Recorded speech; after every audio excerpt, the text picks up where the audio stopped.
What's going on, guys? Welcome back to another video.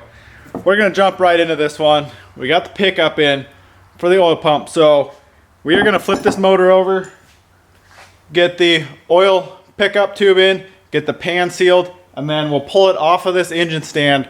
We gotta throw the rear main seal, flywheel, clutch, and then stuff it in the truck. So let's get to it.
All right, we got the rear main seal on. That's all good to go. So now we got to get this adapter or the flywheel spacer on. So this is actually a really tight, almost a press fit onto the crank. You can't just throw it on there. So what I did last time, and it worked really good, is just torch it just a little bit, get it warmed up, and it slides right on. But you got to make sure your holes all lined up, because if it cools off and shrinks, it's a pain to get off. And you don't want to, if you heat it up again, you'll probably melt your rear main seal. So make sure it's all lined up, get all the bolts in and bolt it into the crank, and then you can get the flywheel bolted on.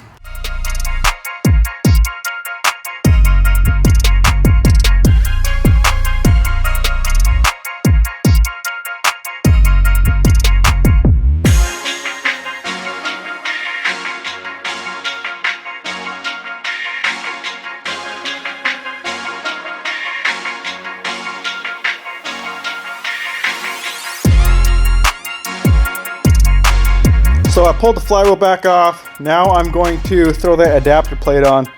I'm going to Loctite all the bolts just to make sure they don't back out. And then we throw that flywheel back on, torque that down, and throw the clutch on it.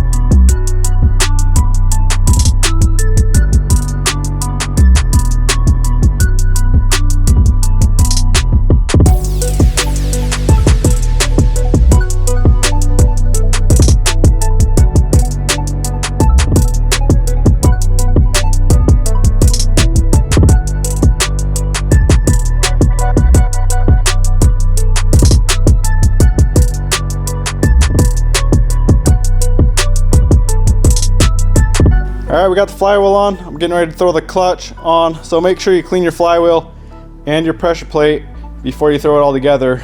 So this clutch, what I'm running is a LC Engineering dual comp. So the disc has kind of a puck style on one side and a stockish style on the other. And the good thing about these is, with that more aggressive side on one and then the other side's more of like a stock setup, it holds torque a lot better than a stock style clutch will, but it's with that other side being more of a stock style, it'll drive better and it won't chatter a lot. So we're gonna throw this thing on, and the motor is ready to go into the truck.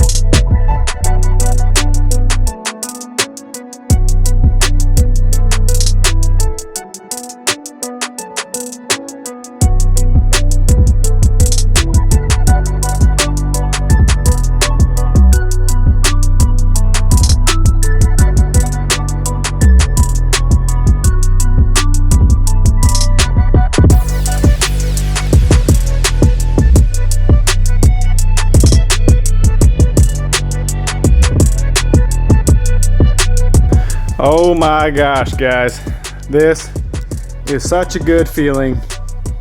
We got the motor mounts bolted on, bow housing is bolted in. So now it's just a matter of putting everything else together. So I am going to get started. We'll get the starter in, we'll get the slave cylinder bolted up, probably get the front end of the motor on, all the accessories. We gotta get that pulley on the power steering pump, all that good stuff. So let's get started putting this thing back together.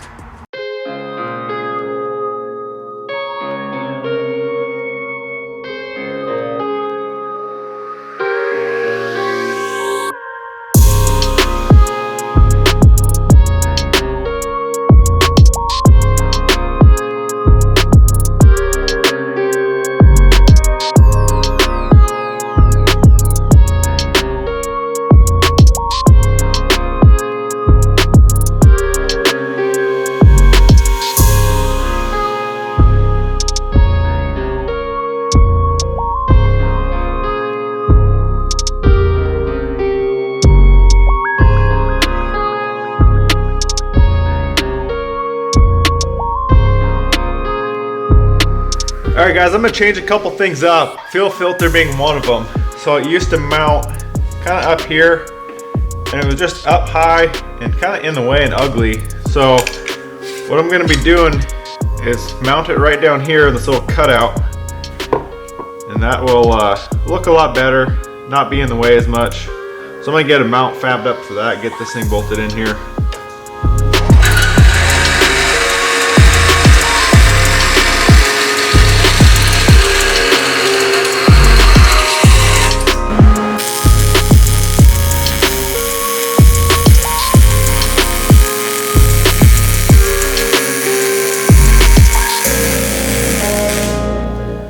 Alright, this is what I came up with so far for this mount. So it's all bolted on.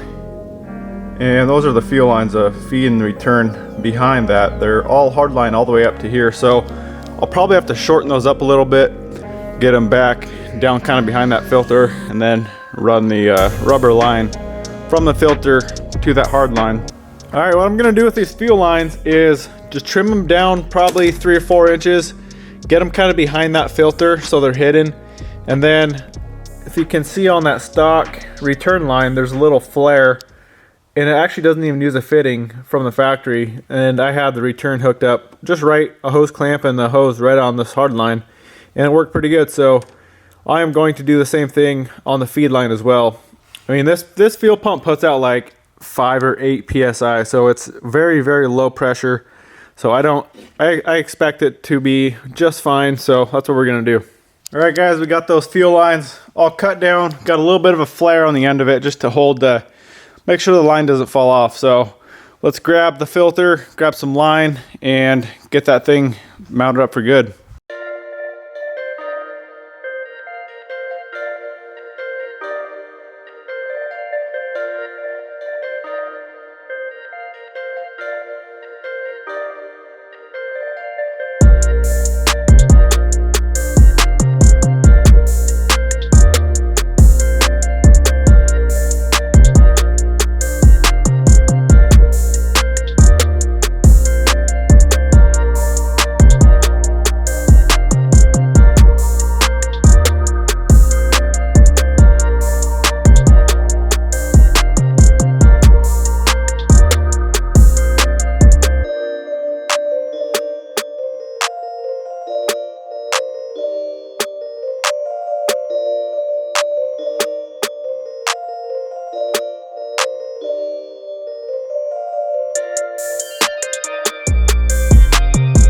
Alright guys, we are almost ready to fire this thing up.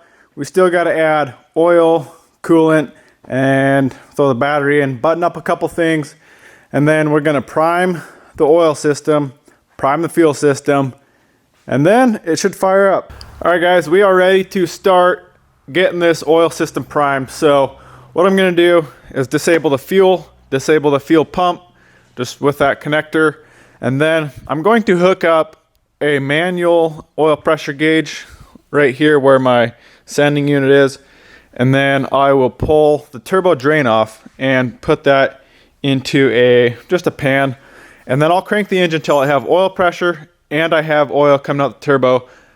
And that should be plenty of lubrication in the motor, especially building oil pressure, because that'll push oil all the way to the top end. So we're going to do that. And then once we get oil pressure, we got to prime the whole fuel system. So it's not too bad if you got a lift pump. If you don't have a lift pump, you got to suck fuel with your injection pump all the way from the tank. But with a lift pump, it pumps it right up in a couple seconds, so you get fuel at the pump right away. So you're just basically bleeding the lines to the injectors. And then once those injectors are primed, we are basically ready to start this thing up.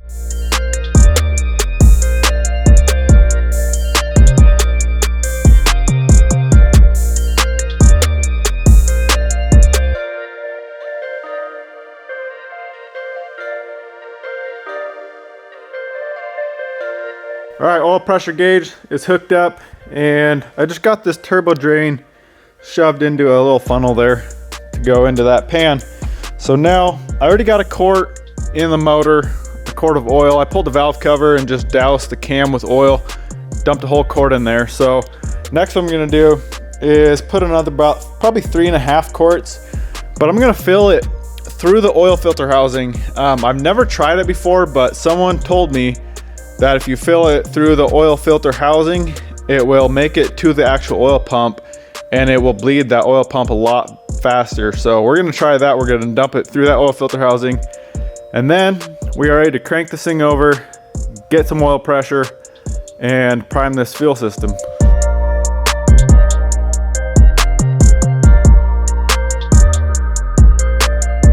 All right, she filled up the oil. I also pulled the glow plugs out, just to keep my battery happy from cranking it over a million times. So let's crank this thing over, see if we get some oil pressure.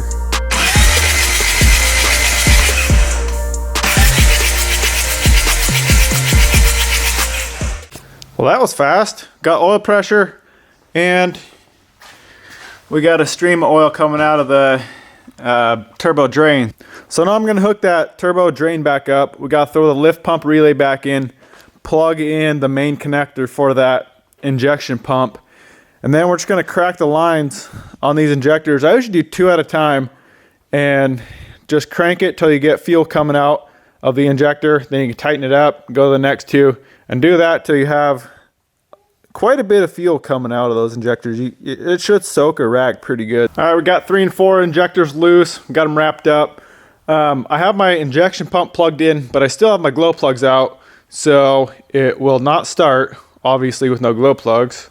But you have to have your injection pump plugged in so that the shut-off solenoid that powers the relay or triggers the fuel pump relay will actually turn the lift pump on. So let's get cranking, see if we can get some fuel up to the injectors.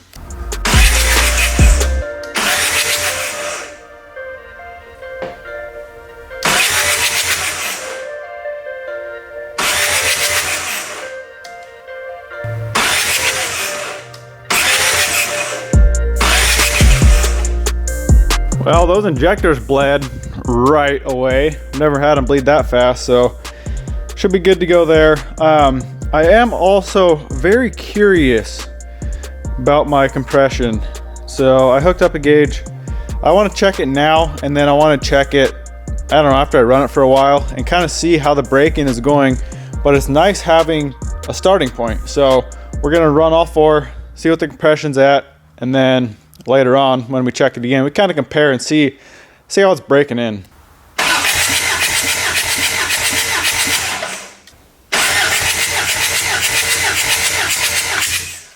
All right, our compression was right at 350 psi per hole, and it's pretty even. So I assume it numbers will probably go up. Like I could probably check it 10-15 minutes after it's ran, and they'll be significantly higher. The majority of your braking happens when you first start it up. So I'm gonna go through and double check everything, make sure there's nothing leaking. We gotta fill the coolant up and just go through, make sure everything's good to go, and we can try to fire this thing up.